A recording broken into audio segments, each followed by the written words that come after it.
मुलायम सिंह को लेकर धर्मगुरु स्वामी चक्रपाणी महाराज ने कहा कि उन्होंने रक्षा मंत्री रहते हुए अच्छा काम किया। उत्तर प्रदेश के पूर्व मुख्यमंत्री और देश के पूर्व रक्षा मंत्री माननीय श्री मुलायम सिंह यादव जी के काफ़ी समय से स्वास्थ्य खराब था। मेदांता हॉस्पिटल में भर्ती थे और अभी सूचना प्राप्त हुई कि वो नहीं रहे।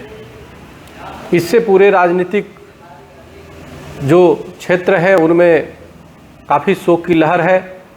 इसी को देखते हुए योगी आदित्यनाथ जी मुख्यमंत्री उत्तर प्रदेश ने 3 दिन का प्रदेश का राजकीय शोक घोषित किया है।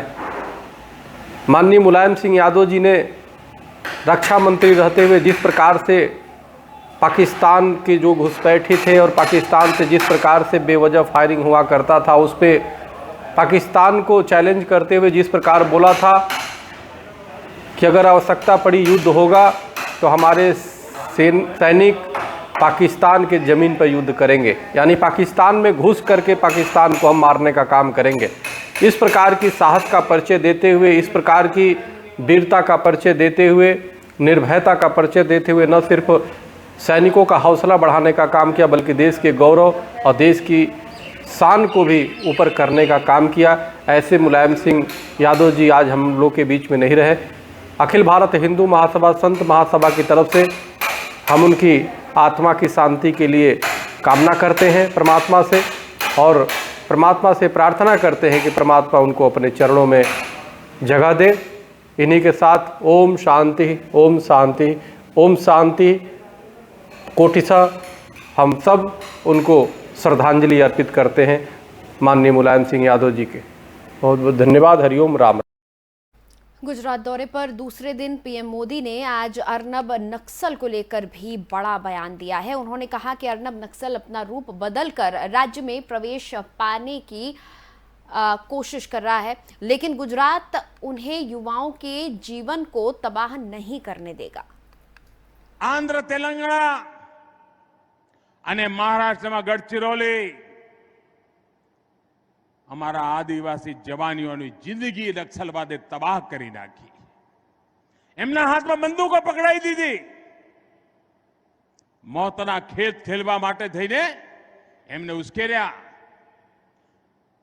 ચારે બાજુ સંકટ વધ્યું અને એ વખતે મારી સામે પ્રશ્ન હતો કે અમારો આખો પૂર્વ પટ્ટો ઉમરગામથી અંબાજી મારા આદિવાસી ભાઈઓ બહેનો મારે ગુજરાતમાં નક્સલવાદને પેસવા નથી દેવો, મારે મારા આદિવાસી ભાઈઓ બહેનોની જિંદગી બચાવવી છે।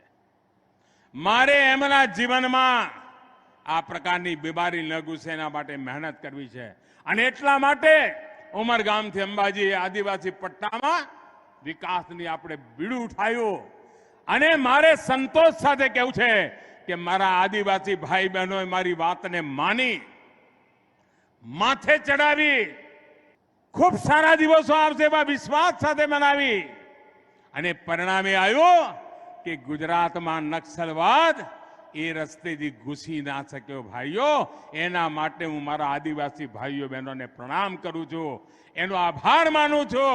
પરંતુ હવે ઉપરથી ઉડીને અર્બન નક્સલો પગ પેસારો કરવા માંડ્યા છે। ગુજરાતની યુવા પેઢીને મારે તબાહ નથી થવા દેવાની। આપણે પણ આપણા સંતાનોને સચેત કરીએ।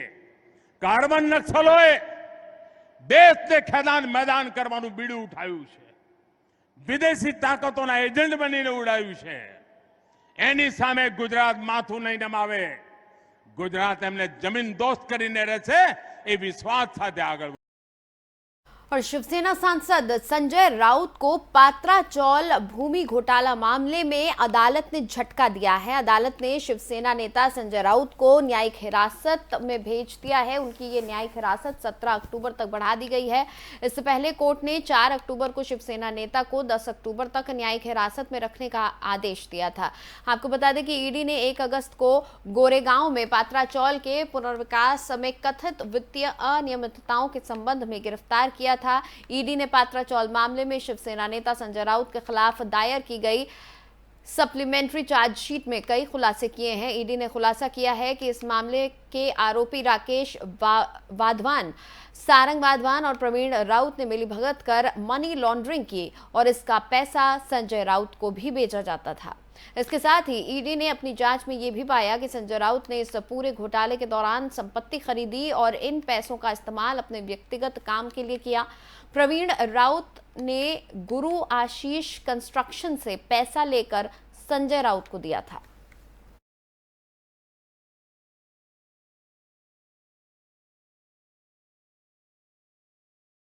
चलिए आगे बढ़ेंगे। वित्तीय वर्ष 2022-23 में टैक्स कलेक्शन में शानदार उछाल देखने को मिला है।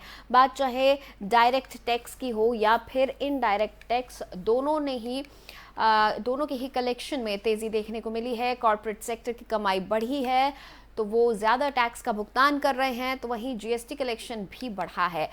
पर्सनल इनकम टैक्स में भी जबरदस्त ग्रोथ है। 9 अक्टूबर को वित्त मंत्रालय ने डायरेक्ट टैक्स कलेक्शन के आंकड़े जारी किए हैं, जिसके मुताबिक डायरेक्ट टैक्स कलेक्शन में 24% का उछाल आया है और 1 अप्रैल 2022 से 8 अक्टूबर तक ये 8.98 लाख करोड़ रुपए रहा है, जिसमें कॉर्पोरेट टैक्स कलेक्शन में 16.74%, तो पर्सनल इनकम टैक्स कलेक्शन में 32.30% बढ़ा है। रिफंड्स को छोड़ दें तो direct tax collection 7.45 lakh crore रुपए रहा है, जो बीते वित्तीय वर्ष की इसी अवधि के मुकाबले 16.3% ज्यादा है। सितंबर 2022 में जीएसटी कलेक्शन 1,47,686 करोड़ रुपए रहा, जो बीते 6 महीने से लगातार जीएसटी कलेक्शन 1.4 लाख करोड़ रुपए से ज्यादा का रहा।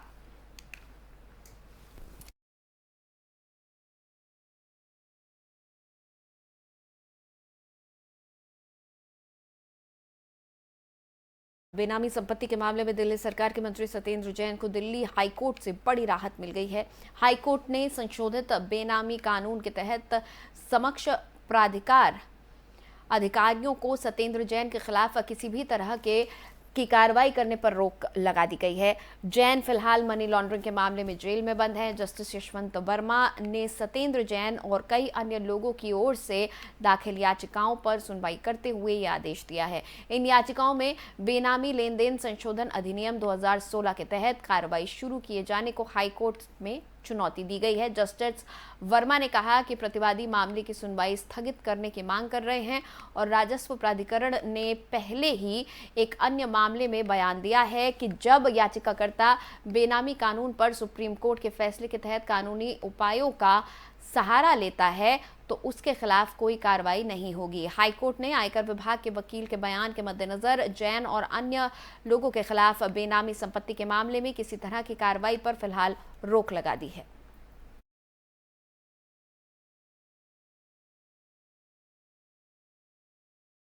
और इस बुलेटिन में फिलहाल इतना ही। मुझे दें इजाजत।